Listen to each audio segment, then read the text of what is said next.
Добро дојдовте во денешното видео, каде што дискутираме за кредит на смртен лизинг, што е подобро за вас, што е разликата и што треба да се одлучите, зашто да ме слушате, зашто ми верувате. Прво, не мора, второ, зашто би можеле да ми верувате. Прво, сум економиста по вокација, поранешно работам во Министерство за финансии, сум ЦИПА сертифициран обучуваш, соработувам со Center of Excellence of Finance, Центар за изводеност во финансите во Словенија. 10 години обучуваш сум за упоруване со финанси и така натаму и така натаму, така да имам што да кажам на оваа тема и гледам дека често пати има заблуда и луѓето ме прашуваат кредит на смртен лизинг, што е добро. Лизинг така звучи некако поинтересно, по-секси би рекол, сакам да ги разграничиме разликите. Прво и основно, нема да идеме со тешки термини, ова ќе биде разбридливо за сите што го гледаат.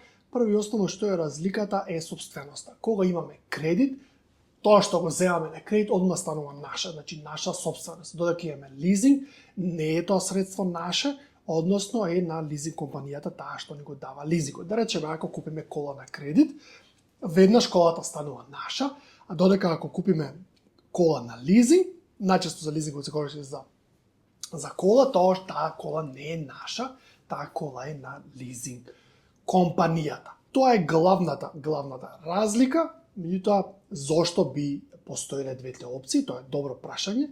Покрај собственоста, например, ако купиме кола, ја земеме на кредит, одма ние треба да платиме целокупниот данок, треба да платиме регистрација и треба да си ја регистрираме на наше име. Например, ако е лизинг, таа нема потреба да биде регистрирана на наше име, се останува на компанијата. Тоа е разлика.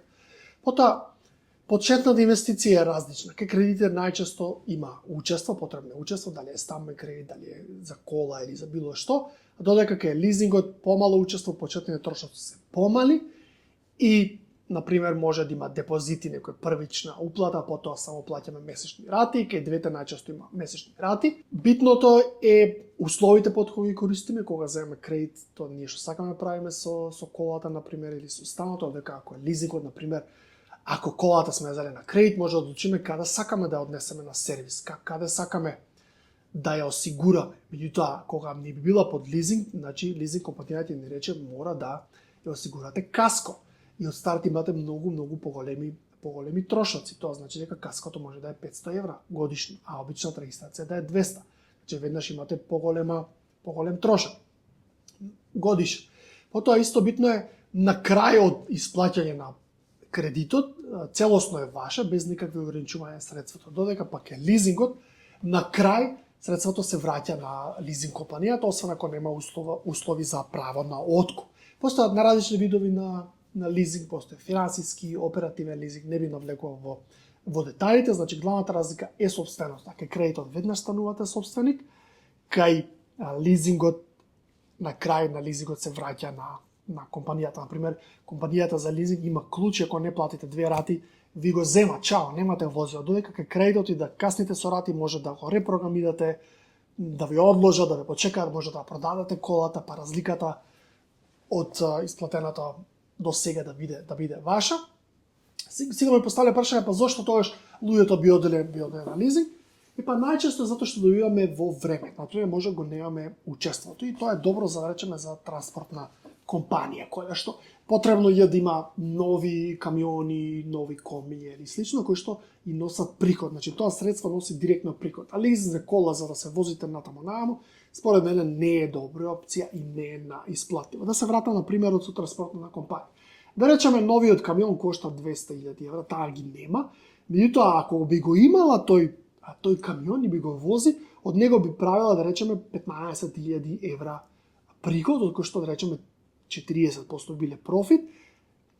Тоа значи дека би имале одреден профит, а лизинг ратата може да биде 3.000 евра. И тогаш ние имаме математика, имаме пазар да го добиеме средството кој што не би можеле. Например, би требале да платиме 20% учество, кој што ги немаме, например на 200.000 требало да бидат 40.000 евра учество, а ке лизингот само би платил да речеме првата рата од 3.000 евра и одма веднаш го користиме. Значи, разликата помеѓу лизинг трошокот месечно и приходот е подобра и тогаш се исплати да земеме лизинг. Потоа трошоците за амортизација.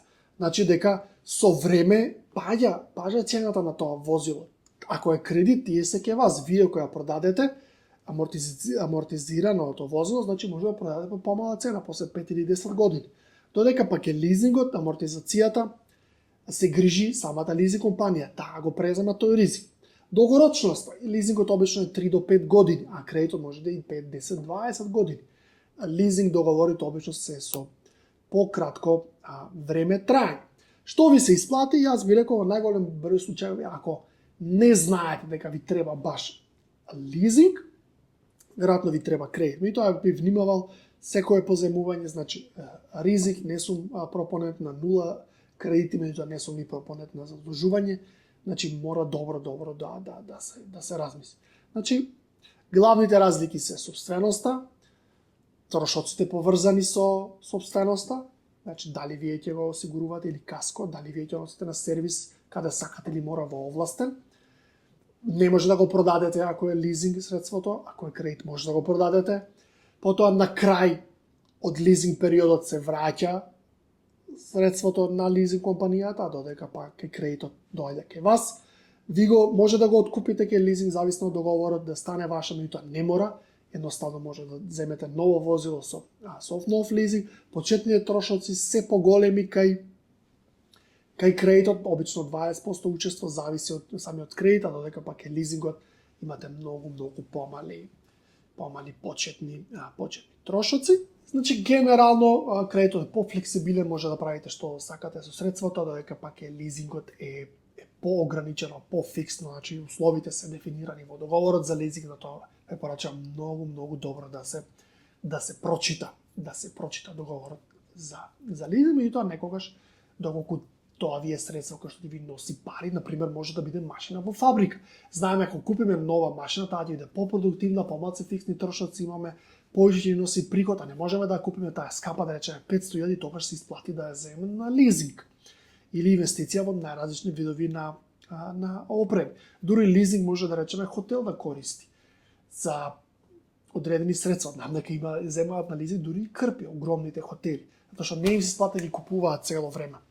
Крпите кои што нели со време треба да се фрлат. Тоа е специфичен пример. Генерално се користи за возила, за опрема, за машини и веројатно најдобре во комерцијални дејности, доколку тоа средство ви прави приход и профит, а за обичниот граѓанин не ви препорачал лизинг, и тоа сепак разгледајте ги условите, зависи од конкретните услови за конкретниот кредит и конкретниот лизинг. Се надевам ви помогна, ако имате прашање, поставете во коментар. Главната разлика е сопственоста. Значи, кај кредит е ваше, моментот кој ќе го купите, може да го продадете, може сакате да правите со него, а додека пак е лизингот не е ваше, тоа е на лизинг компанијата, ако закасне 2 рати, например, ако кола, ти имаат клуч, вие земаат и чао, ве тераат да правите, да постапувате со средството како што они ќе наложат. На краток рок постои опција лизингот да е поисплатлива дејност, меѓутоа на долг рок скоро секогаш е кредитот поисплатлива.